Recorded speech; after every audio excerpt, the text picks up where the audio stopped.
หลังจากหยุดหลายมือ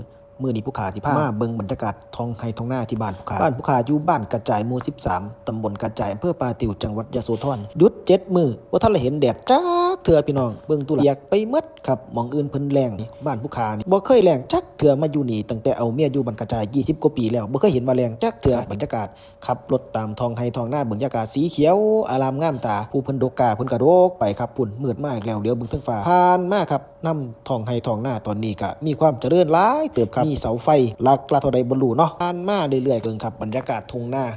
น้ำเต็มทงเต็มทาครับพี่น้องนี่ครับดอนพ่อปู่แม่ย่าบ้านกระจายครับที่พึ่งจิตใจของหมู่บ้านกระจายครับ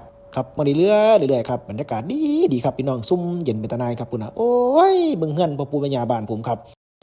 มาตามทางลาดยางตลอดสายนะครับบ้านผมนี่เจริญครับมาเรื่อยๆเบิ่งทงหน้ามันกระจายพี่น้องเด้อเบิ่งเทิงฟ้าคึมมาอีกแล้วเป็นน้ำยะโสธรเฮานี่เอาบุญบังไฟยิ่งใหญ่บ่พญาแถนเพิ่นเลยโปรดเลยผายดีครับเบิ่งฐานยิงบังไฟบ่แม่นฐานยิงปืน RPG เด้อครับนี่ฐานยิงบังไฟครับบ้านใดบ่มีนี่คือแปลกครับ